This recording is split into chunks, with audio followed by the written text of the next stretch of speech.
So they've given up. They're finally done in, and the rat is dead in an alley back of the Wilhelmstrasse. Take a bow, G.I. Take a bow, little guy. The Superman of tomorrow lies dead at the feet of you common men of this afternoon. This is it, kid. This is the day, all the way from Newburyport to Vladivostok. You had what it took, and you gave it, and each of you has a hunk of rainbow round your helmet. Seems like 3 men have done it again.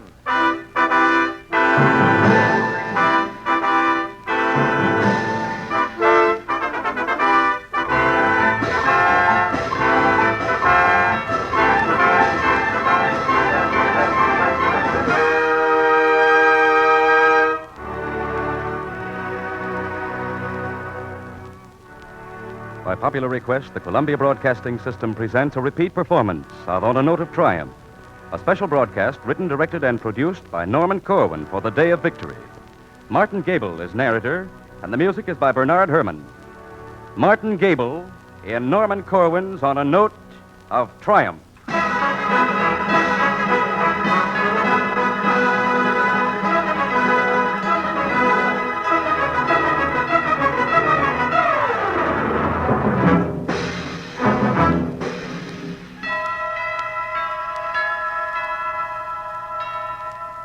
Is victory a sweet dish, or isn't it? And how do you think those lights look in Europe after 5 years of blackout going on to 6? Rather pretty good. Pretty good, sister. The kids of Poland soon will know what an orange tastes like. And the smell of honest-to-God bread, freshly made and sawdust-free, will create a stir in the streets of Athens. There's a hot time in the old town of Dnepropetrovsk tonight. And it is reasonable to assume the same goes for 1,000 other cities, including some Scandinavian. It can at last be said without jinxing the campaign. Somehow, the decadent democracies, the bungling Bolsheviks, the saps and softies, were tougher in the end than the brown shirt bully boys, and smarter too, for without whipping a priest, burning a book, or slugging a Jew, without corralling a girl in a brothel or bleeding a child for plasma, far-flung, ordinary men, unspectacular but free, rousing out of their habits in their homes, got up early one morning, flexed their muscles, learned as amateurs the manual of arms, and set out across perilous plains and oceans to whop the bejeepers out of the professionals. This they did. For confirmation, see the last communique bearing the mark of the Allied High Command. Clip it out of the morning paper and hand it over to your children for safekeeping. We're gonna tell the postman next time he comes around that Mr. Hitler's new address is the Berlin burying ground. Round and around Hitler's grave, round and around we go. Gonna lay that feller down so he won't get up no more. Hitler went to the Russian front where every bullet missed him, but he caused a dose of Stalingrad that spread all through his system. Round and around Hitler's grave, round and around we go. Gonna lay that feller down, he won't get up no more. There are many variations on this melody tonight, many a different tongue and tune saying the same thing. The Serbs would refer to it as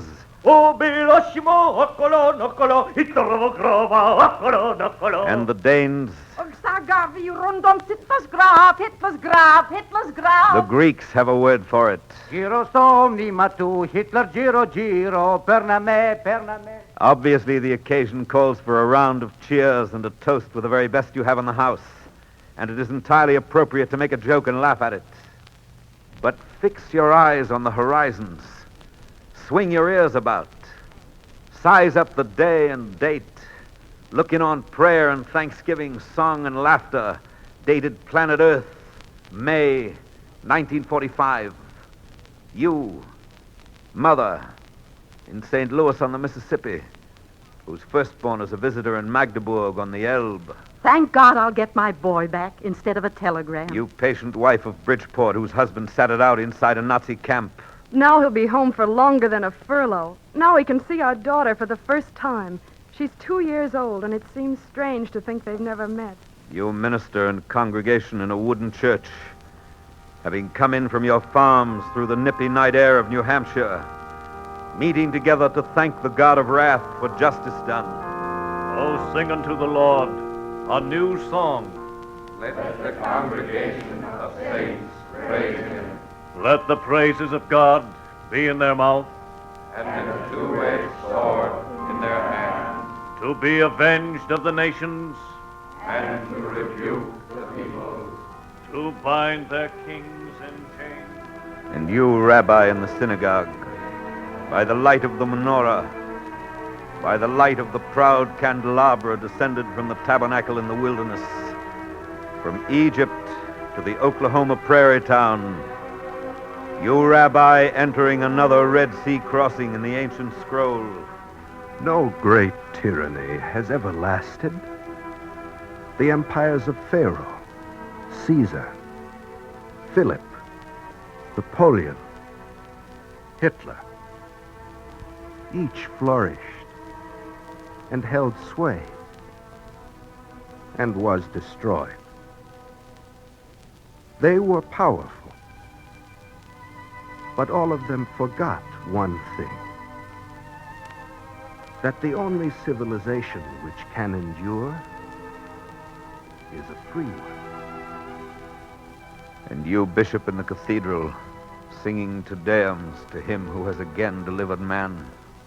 Te Deum laudamus. Te Dominum confitemur, Te aeternum patrem. omnis terra veneratur, Tibi omnes angeli. Have you time right now, listener, to stop in at 100 million homes? Some of them with plaster loose from the last bombing. Some in towns where townsmen's blood mixed lately with rainwater in the gutters. In farmhouses of steppe and upland. In mining villages with regimented chimneys. In apartments of executives where decor is impeccable and genuine utrillos hang. In tenements where L trains go by every 7 minutes with a rack and roar. It's top of the evening. Hip, hip, hooray. How about another drink out? And a very good time's being had by all. Meanwhile, the crowds gather.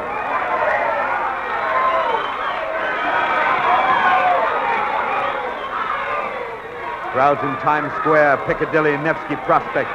Crowds in the Loop, crowds on the Boulevard. Gaiety and neon, laughter and the blare of horns. Headlines cheerful as a Christmas poster. Noise and glitter. This is it, kid. This is the day. This is what we've been waiting for.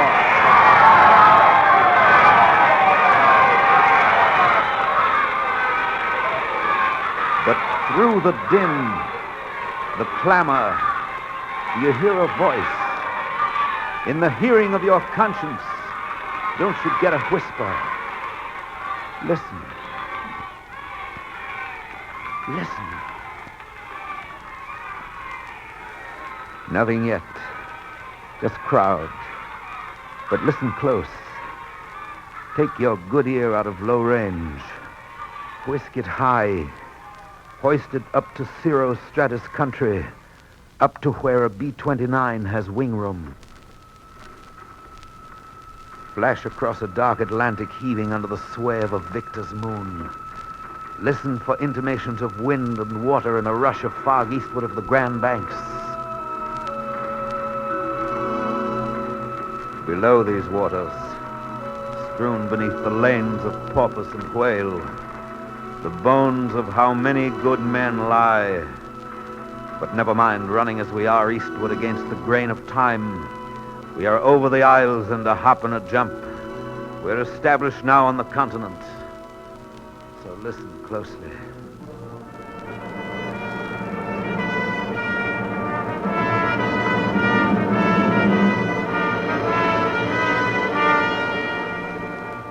In just a moment now.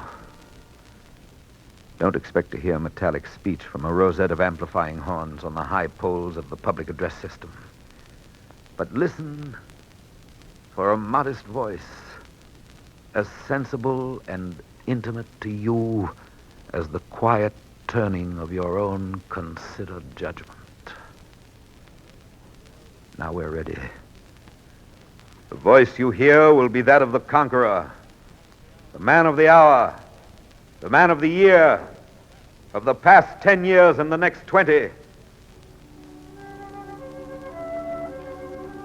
I'm a private first class in an army of one of the United Nations. If you don't mind, there's some things I'd like to ask. Just a man in uniform you've met somewhere or seen in the newsreels, loading a truck, or marching, or read about in the dispatches. A fighting man, glad to be alive, a little tired but in good shape, a dozen battles notched in his gun stock and dug in his memory. Who is he? Well, his name and rank and nationality don't matter much. Just picture him where he may be tonight in Europe. Perhaps in his cot in a barracks, his hands behind his head, thinking things over. Perhaps he's standing on a village green before a monument to the dead of World War I. Perhaps he's strolling in a history-weary valley under the same stars which 2,500 years ago watched a Persian brand of Nazi take a beating in the hills of Marathon. Close your eyes, and it could reasonably be this boy, that boy, any boy at all with war still thumping in his ears. Close your eyes and concentrate and listen. If you don't mind, there's some things we guys would like to ask. First of all, who did we beat? How much did it cost to beat him? What have we learned? What do we know now that we didn't know before? What do we do now? Is it all going to happen again?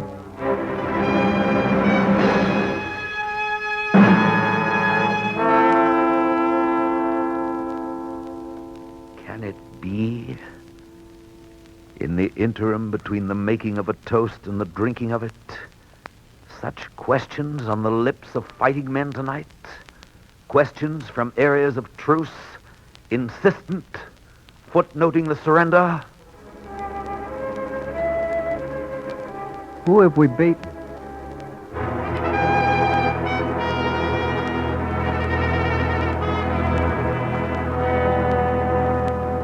Who have you beaten? Well, let's get hold of him and see.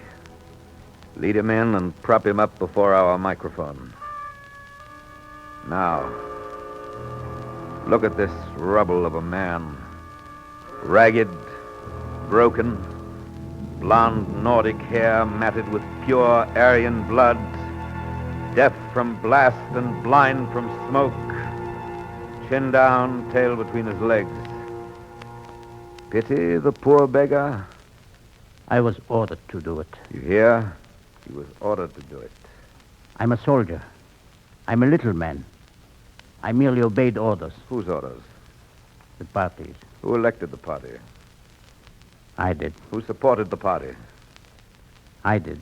When you saw where the party was taking Germany, whose job was it to overthrow the party? Mine. And did you? No. I was a member of the party. He's meek.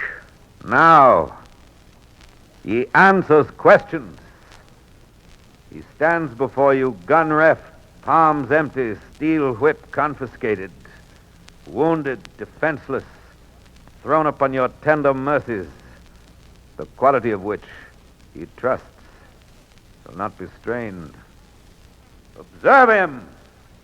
Note him well.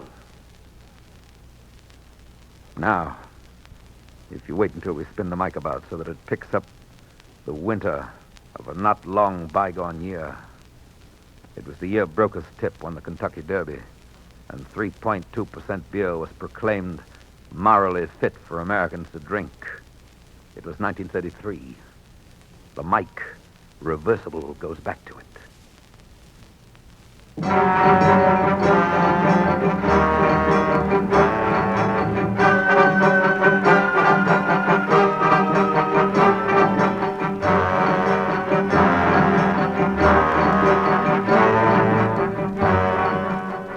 Look at our German now.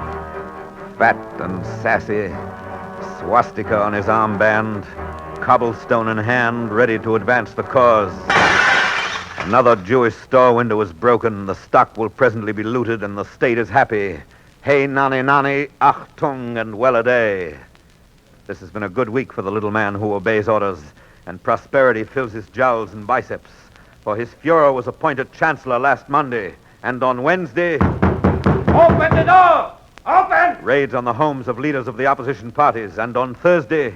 This is what we think of your newspaper. You are forbidden by decree to publish any further editions as of today. Suppression of the opposition newspapers, and on Sunday... Attention! An official government decree.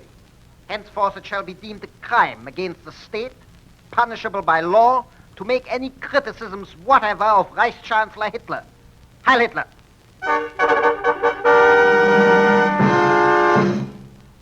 All this in the first week they were in the saddle. Every week then after for 12 inbreeding years of 52 weeks each year, week in, week out. The looking around carefully before speaking. The leather heels on the door stoop and the bell ringing insistently at 3 a.m. The stormtrooper, authority dangling from the holster on his hip, smugness fitting him like tights. The new decree even worse than the one published last week. The dream of escape. The pillow full of border where kind people wait just across, just beyond, on the other side, so near they see you and have pity for you. And then the awakening in the room in Dusseldorf. You're under arrest. Put your clothes on. Come with me. Violence beyond the fitful dreams of the straitjacketed maniac in the asylum. Tear is bared by the roots. If his face comes off with it, all the better. Arrogance enough to dwarf an Alp. God has manifested himself not in Jesus Christ, but in Adolf Hitler. Last week pillage, this week murder, next week burn the books and don't forget the Bible.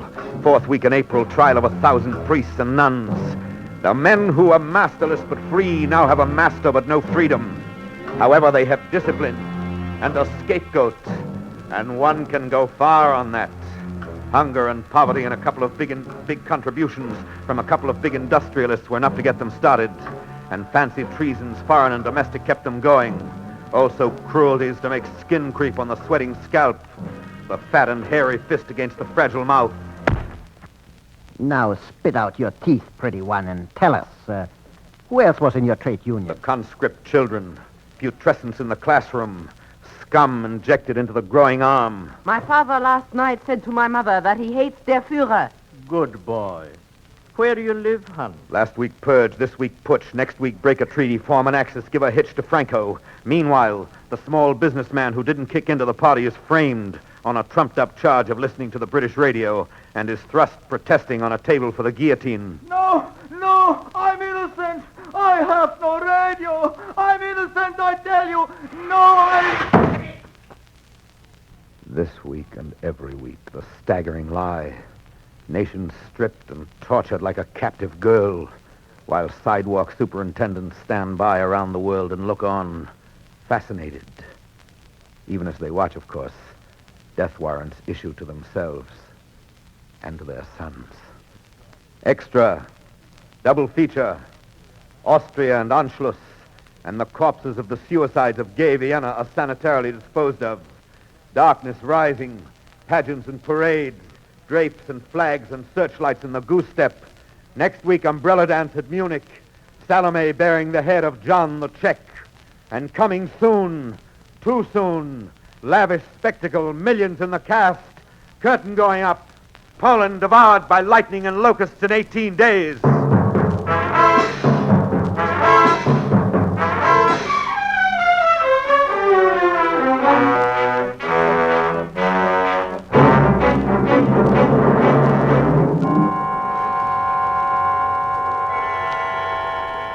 Eastward look. The land is bright. You can read an occupational order by the flare of the burning church. 1,600 of the townspeople are locked in there, but their screams have sizzled out, the children's being the first to cease. In the ruddy-complexioned evening of Bydgoszcz, study, if you will, the reflected glow on the face of the little man who obeys orders. He hasn't had as much fun as this since the day he split open the professor's head in the well-planned scuffle on Freubelstrasse. Now, if you will permit us to move the mic along, being careful not to trip either over the rubble of treaties or the ruins of Rotterdam. We'll have a word with the same little man who last month pasted Denmark and Norway in his scrapbook. Heil! Will you explain why Rotterdam was bombed and thousands of its people killed after the city had surrendered? Yeah, sure. Schrecklichkeit. What's that? Frightfulness, it means. Frightfulness? Yeah. That was our plan. You mean Schrecklichkeit is an official policy of the German High Command? Yeah. You seem to be feeling pretty chipper. Holland fell to us in 4 days. Denmark in 1. And France? We will be in Paris before the end of June.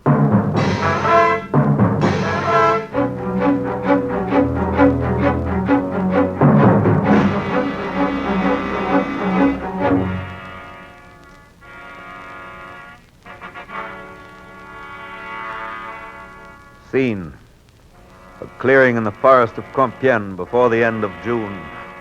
Occasion: unconditional surrender of liberté, égalité, fraternité. Cast in order of appearance: Hitler, the sunshine boy; Goering, of the splendid Nordic belly; von Brauchitsch, the man who looks like a rat; Ribbentrop, the rat who looks like a man; assorted admirals, generals, flunkies, plenipotentiary. Shirer, the reporter, stands at the edge of the clearing, watching the party advance to the armistice car. His eyes are on the face of the Fuhrer, who the other day did a little dance for the newsreel cameras when he learned the good news of the death of France. He glances slowly around the clearing, and now, as his eyes meet ours, you grasp the depth of his hatred, revengeful, triumphant hate. Suddenly, as though his face were not giving quite complete expression to his feelings, he throws his whole body into harmony with his mood. He swiftly snaps his hands on his hips, arches his shoulders, plants his feet wide apart. It is a magnificent gesture of burning contempt of this place. The gloating hour is to be remembered. File it away in a bomb-proof corner, if such there be, against a better time, if such can possibly arrive. Meanwhile, other gestures of contempt soon fill the night skies over London. A cocky pilot, little man with wings, smiles in German, and the bombardier spits on his punctual hands, in forewarning of which below the news is published on the blacked-out air. And the workers of Britain, in bed with the aches of a long day at the factory, overtime, no Sundays off, roused now from their body-warm blankets in the cold room, shuffle along to the damp shelter, bleary, pooped out, hoping not to catch a direct hit or a sore throat. And, inevitably, in some postal zone or other, the hit is a direct hit. And the kid with the bright blonde hair and the turned-up nose moans all night among the rubble because his left leg hangs in blackened tatters. And he cries to his mother, who is dead. The siren is a musician of no value, knowing only one tune, which each time played is a disturbance of the peace.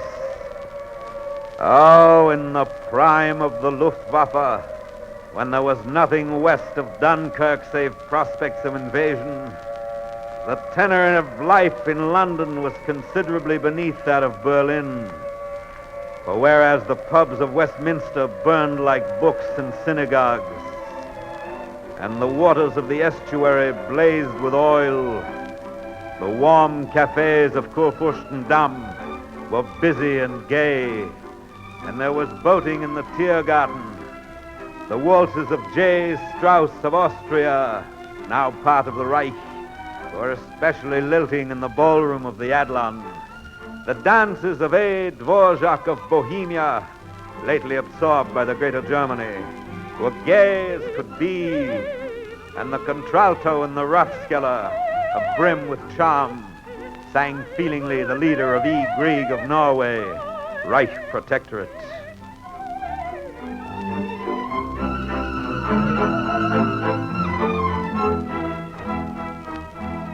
And war was glorious, and the best champagnes of France were poured on the tables of the Schutzstaffel. The finest grades of Danish bacon sputtered in the skillets of loyal party workers. Paintings from the Louvre hung tastefully on the walls of Berchtesgaden, and the iron ore of Sweden alloyed well with the bauxite of Spain. The music was but stimulating, and the performance but continuous, with a minor fanfare for the pushovers in the Balkans in the month of April. A flourish for the Isle of Crete in May. And in June, summer coming in with the sound of another broken treaty. Yea, on the dawn of the second day of summer, the little man who could be relied on to take orders took yet another order. Proudly, he advanced, chin up, Stuka high, chest out, tanks pointed east, into the Soviet Union. And it was a great morning, and war was glorious, and it was exalting to kill and destroy for der Führer, as always.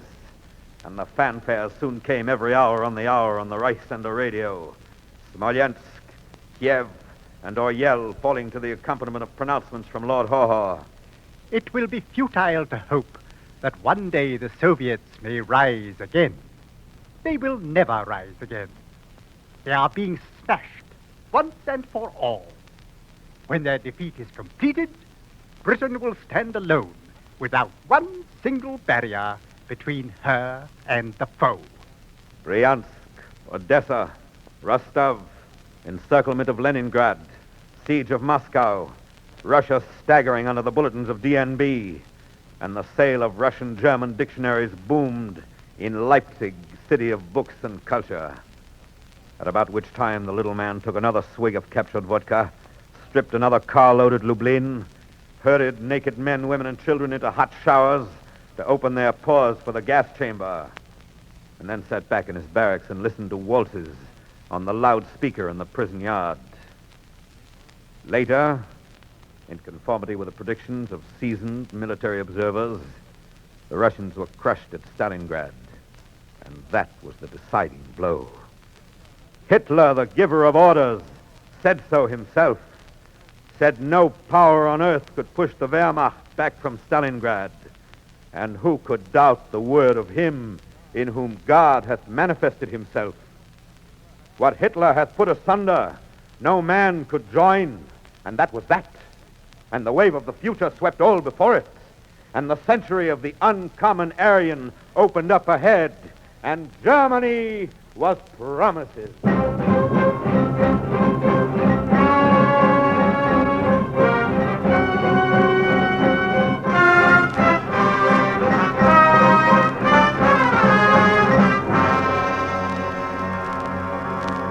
The little man no longer was a little man. He was a colossus who stood with one foot in Rhodes and the other in Finland. He clapped his hands and a tanker went down off Atlantic City aflame. He blinked his eyes and there ensued mighty thunder, and Tobruk was his in a day. He inhaled and 1,000,000 slaves trembled in his galleys. Nothing like him ever was. He was organized from the womb, often illegitimate with state approval, to the grave of his enemy. His brand was on the soul of his victims, and the planet fitted in his palm.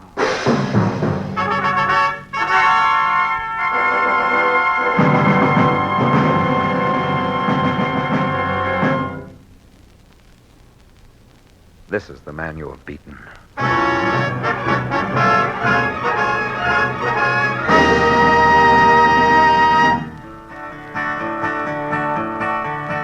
German Army General Staff, I guess they missed connections. They went 100 miles a day, but in the wrong direction. Round and around Hitler's grave, round and around we go. Gonna lay that feller down so he won't get up no more. Round and around. turn you to the conqueror, to the boy with the questions on his mind, to the man of the hour, the man of the year, the man of the next 20 years. So that is the man we've beaten. How much did it cost to beat him?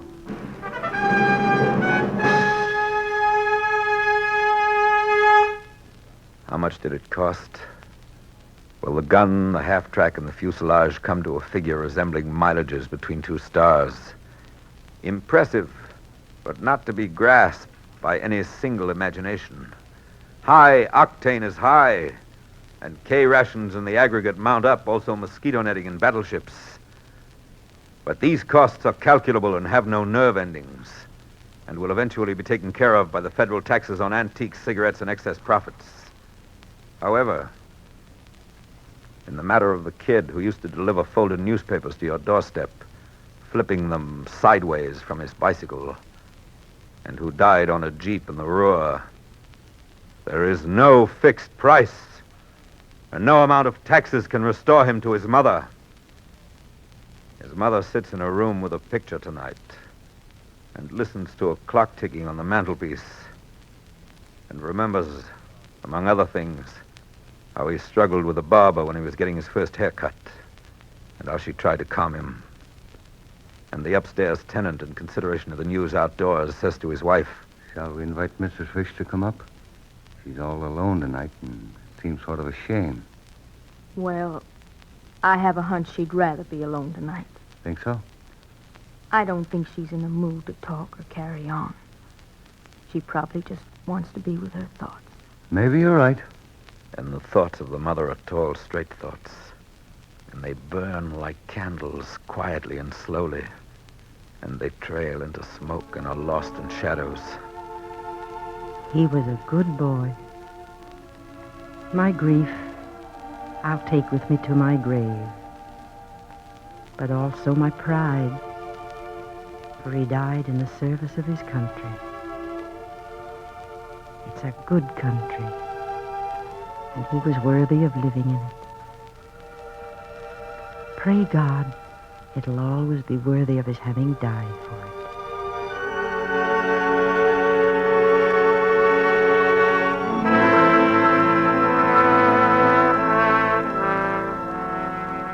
And most of the fallen young leave mothers and fathers alive and awake tonight. And if you wish to assess the cost of beating the fascists, you must multiply the closed files in the departments of war by the exchange value of sorrow, which is infinite and has no decimals. Not to be overlooked either in such reckonings tonight is the international character of the love of human beings, since this phenomenon never has been bounded on the East by Eastport. Elsewise, what is a notice like this doing in the busy pages of the London Times? To my dearly beloved boy, Donald H. Collins, fighter pilot RAF, on this your 21st birthday, reported killed in action, September 6, 1941. Sadly missed. Mother. Elsewise, why the young mother in Baranovici, Poland, writing to relatives in Orange, New Jersey? My dear Moishkele, and all my dear ones, on the 25th, there was a massacre here. People were thrown like dogs into privies. Children were thrown alive down wells.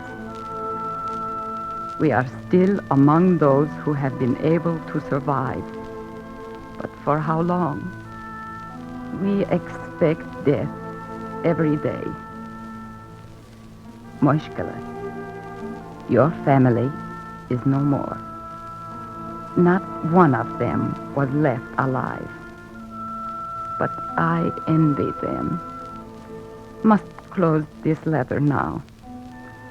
It is impossible to describe our torments. The one thing that you can do for us is to revenge yourselves on our murderers someday. Alas, even a little revenge. Shall the balance sheet be balanced? By whom? How? No combination of savants and learned cogs, holes punched in cards and electric motors.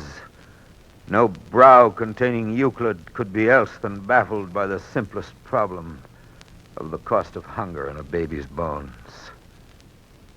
Have you paid something of the cost? Well, you're not through paying, and the bill's not settled. For in this way and that for the rest of your days, the cost will appear.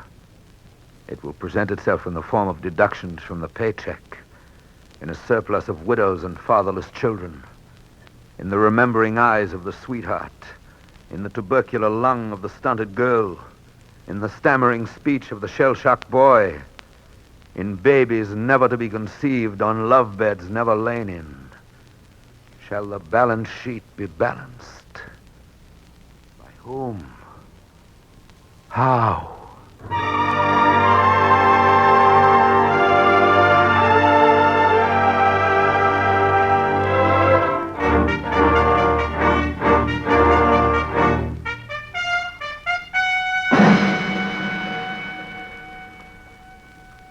Again, we return you to the conqueror, man of the textbooks of millenniums ahead. But what do we know now that we didn't know before? What have we learned out of this war?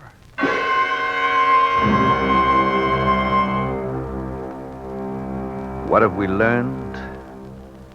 For one thing, evil is not always as insidious as advertised, but will upon occasion give fair warning, just as smoke announces the intention of flame to follow. Never has disaster had so many heralds as this war. Cassandra spoke from every lecture platform, and the notices were posted high and low. A cabinet minister resigned at Downing Street protesting. A president cried quarantine. Moscow sent food and guns to Barcelona. A housewife of Duluth boycotted German goods. An emperor of Ethiopia said in good French before the statesmen of Geneva, Je suis venu pour avertir l'Europe de la catastrophe qui l'attend. I came to give Europe warning of the doom that awaits it. Je suis venu pour défendre la cause de toutes les petites nations menacées d'agression.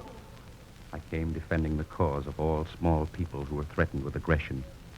Aujourd'hui, le problème a une portée beaucoup plus étendue que l'agression italienne en elle-même. C'est la sécurité collective. The problem today is much wider than merely a question of Italian aggression. It is collective security. La moralité internationale est en jeu. It is international morality which is at stake. Dieu et l'histoire se rappelleront de votre jugement. God and history will remember your judgment. signs and portents. It was no furtive tapping on the windowsill at night, but clamorous pounding in the public square, blow after blow like a monstrous drop forge, beating into shape the time to come. And the time came, and the prophecies matured. The storm arrived and was no surprise to the barometer, the Jew who had cautioned. The Nazis are not against the Jews alone. That's just a sham. If you let them carry on this way, there'll be the death of Christians, too. He saw Gentiles die as well and sighed and foraged for bullets in the cellars of the Warsaw Ghetto. Yea, and the time came, and it developed that Cassandra and the Jew were right, and that the Cliveden set was wrong. Fire and brimstone dropping from the sky were educational. There were tongues and torpedoes, sermons in bombs, books in the running battles. Whatever was learned the hard way, between blood transfusions and last rites. Each lesson fell trip-hammer hard, with a bang that killed a citizen or two somewhere. We've learned out of World War II that we'd learned nothing out of World War I. We've learned that nations don't know what they want will get what they don't want. We've learned that our east coast is the west bank of the Rhine, and the defenses of Portland begin in Shanghai. Soft answer doesn't turn away wrath. And if you offer your other cheek to a fascist, you'll get your head blown off. We've learned that a newspaper with a big circulation right at home can lie with a straight face 7 days a week and be as filthy and fascist as a handout in Berlin. We've learned that those most concerned with saving the world from communism usually turn up making it safe for fascists. We've learned that women can work and fight as well as look pretty and cook. We've learned the Germans came close to winning the first time, even closer the second time, and might damn well win if we give them a third time. We've learned the value of allies in a world where any war is sooner or later a world war. We've learned that some men will fight for power, but that most men will fight to be free. We've learned that freedom isn't something to be won and then forgotten. It must be renewed like soil after yielding good crops, must be rewound like a faithful clock, exercised like a healthy muscle. Free men who forget that lose their freedom.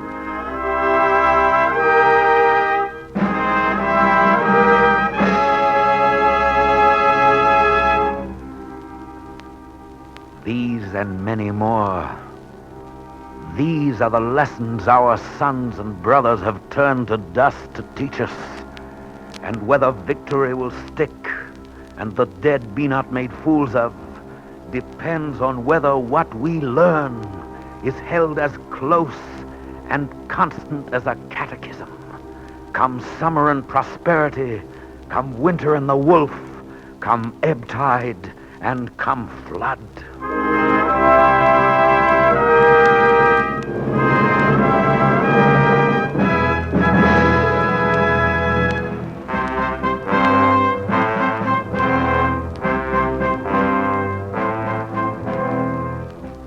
Again the Conqueror, where he patrols in Germany tonight under a streetlight.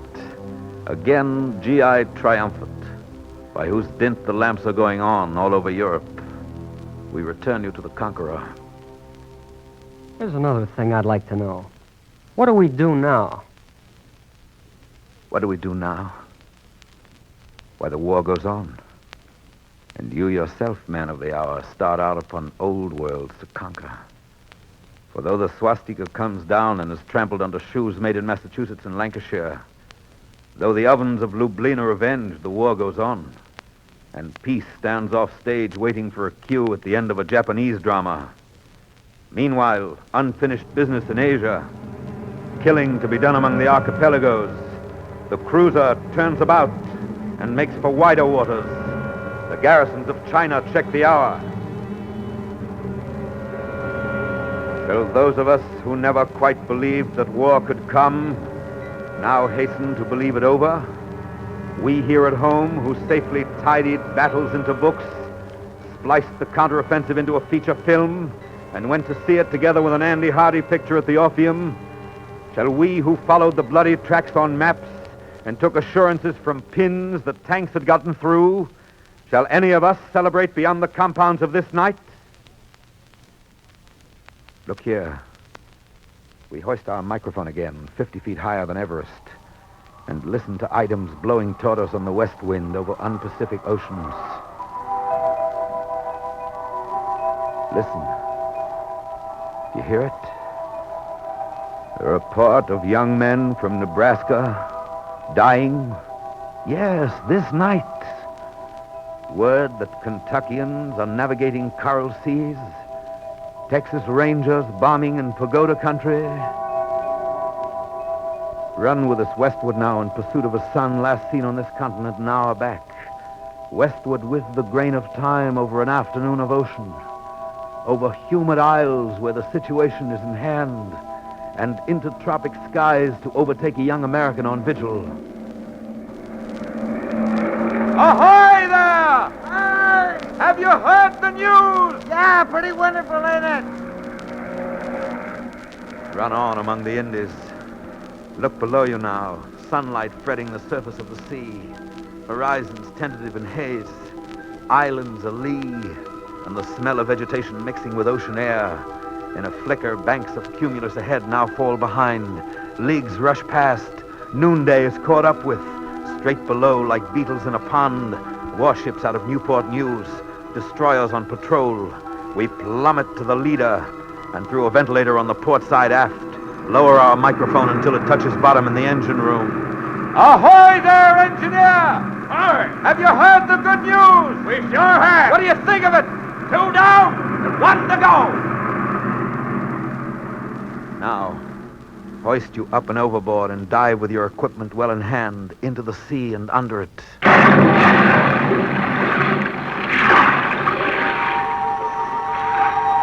fathoms down we go. Steady now. Look up. The roof of ocean lifts and settles slowly. Tufts of seaweed pinned against the ceiling. This is the boundless green estate of upper ocean, where the mine and the submersible perform, where tin fish swim among the fauna. Unreel the cable of this mic and light your headlamp, for we're diving deeper. Past schools of angler fish and sail fins, down to zones where greenness goes to blue and blue to black. Careful now. Look sharp. Push hard against the crushing water. Can you make it out? A shape, long and slender, lying on a hummock of the bottom, almost covered by a drift of mud. Alas, it's not an ancient hulk. It is a submarine made in Wisconsin. The Scorpion, perhaps. The Amberjack. The Argonaut. We beat upon her hull. Ahoy there! Have you heard the news? Listen! Can you hear us? Listen! It's all over with the Nazis! We've beaten them! Can you make that out?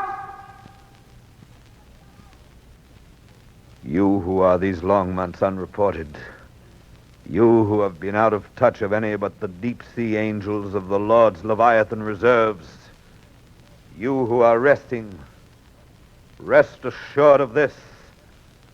Over your heads and above the sea, victory has risen like a sun and moves west as we tell these things to you. Your brothers going down to sea in ships sail toward the settling of a score. Here with you on this ocean bed lie fighting comrades, men of the Cisco and the Perch, the Yorktown, the Chicago, and the Liscombe Bay. Each shall be vindicated in good time. The names of Hornet and of Wasp have been fitted with new stingers, and on trim battle wagons, sailors from Northampton, Houston, Helena, and Lexington set out to resurrect the glory of proud sunken ships who bore those names. The Japs in conference tonight may well consider the latest news from Europe, and while they're at it, please to note the weather forecast for tomorrow. Dawn coming up like thunder.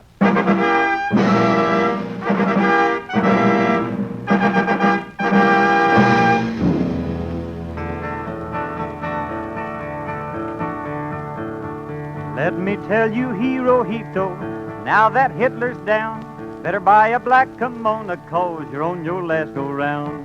Round and around Hitler's grave, round and around we go. Gonna lay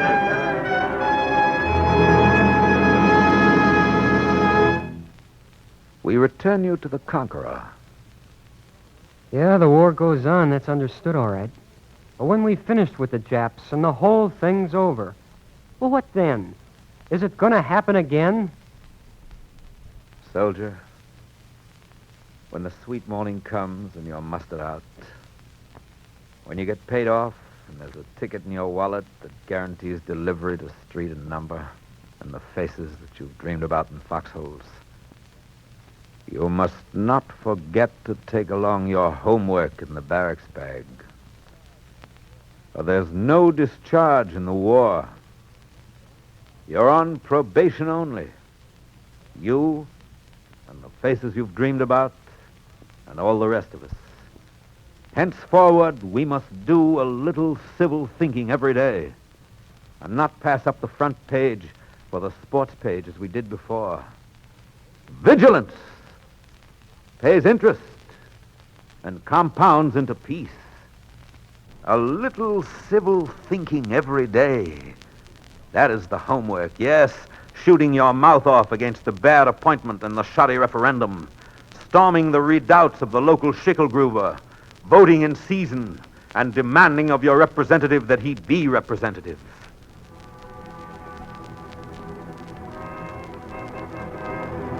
going to happen again?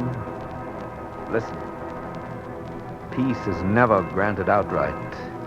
It is lent and leased. You can win a war today and lose a peace tomorrow. Win in the field and lose in the forum. Peace has a mind of its own and doesn't follow victory around. What is 2/3 finished in Germany won't be 3/3 finished in Japan. There's a homely maxim out of London says it better. The duration's going to be a lot longer than the war, Governor.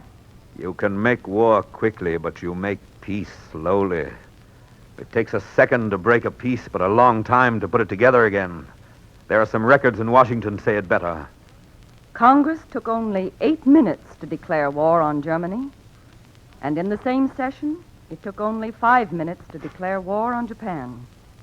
But between this war and the last one, the world took 25 years trying to declare peace and then couldn't do it. Listen, to win is great. To learn from winning greater. But to put the lessons learned from winning hard to work, that is the neatest trick of all. Shall we live alone this time and like it?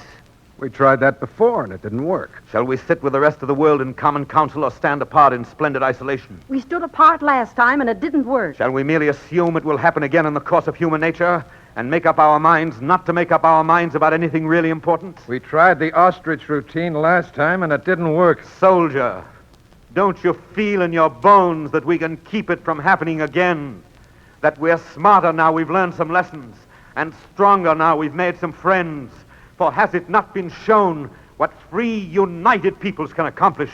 Wonders staggering the naked mind. We came from behind, and we came up fast. We got together and spotted them, aces and spades, and beat them at their own game. Showed them how to pull off what Napoleon and Hitler never even dared to try. Invasion across the channel. Showed them how to flank a flank and blitz a blitz. Showed them that when you get together and conquer, it works out better than divide and conquer. Showed them how to wage a war and work and plan and sing songs all at once.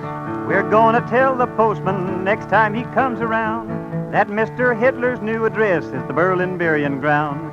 Round and around Hitler's grave, round and around we go. Gonna lay that feller down, he won't get up no more. Adolf Hitler started hot, he was mighty big and bold, but the Allies slapped him down so hard he caught his death of cold. Round and around Hitler's grave, round and around we go. Gonna lay that feller down, he won't get up no more.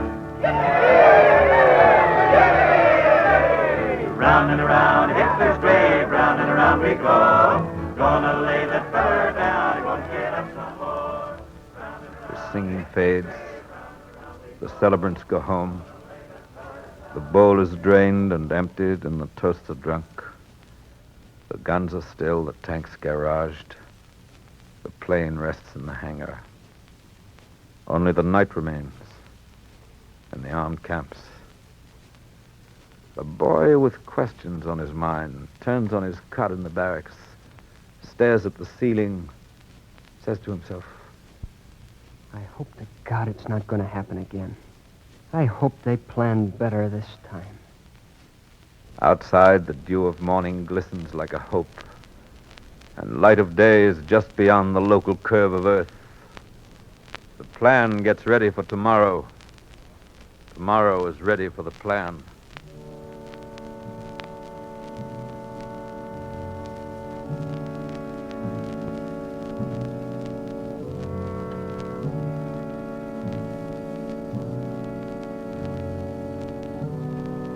Lord God of trajectory and blast, whose terrible sword has laid open the serpent, so it withers in the sun for the just to see.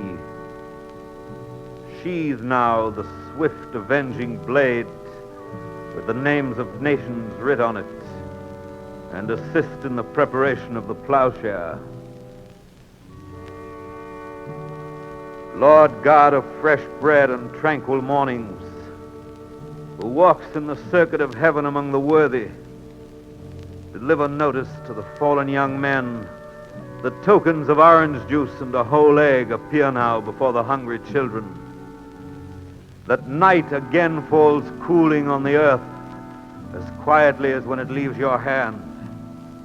that freedom hath withstood the tyrant like a Malta in a hostile sea, and that the soul of man is surely a Sevastopol which goes down hard and leaps from ruins quickly.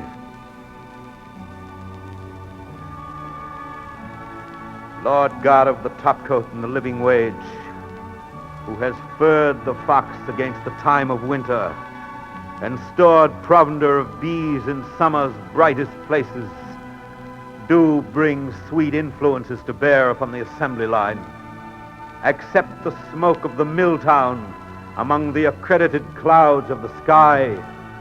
Fend from the wind with a house and a hedge him whom you made in your image, and permit him to pick of the tree and the flock, that he may eat today without fear of tomorrow, and clothe himself with dignity in December. Lord God of test tube and blueprint, who jointed molecules of dust and shook them till their name was Adam, who taught worms and stars how they could live together, appear now among the parliaments of conquerors and give instruction to their schemes. Measure out new liberties, so none shall suffer for his father's color or the credo of his choice. Post proofs that brotherhood is not so wild a dream as those who profit by postponing it pretend.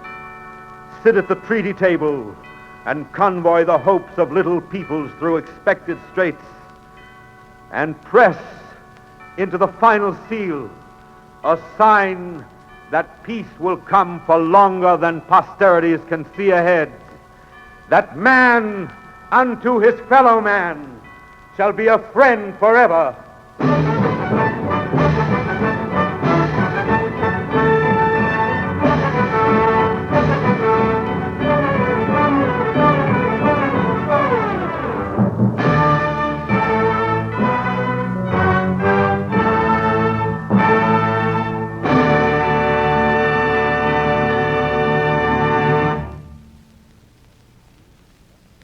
You have been listening to Columbia's presentation of On a Note of Triumph, a special broadcast written, directed, and produced by Norman Corwin for the Day of Victory in Europe.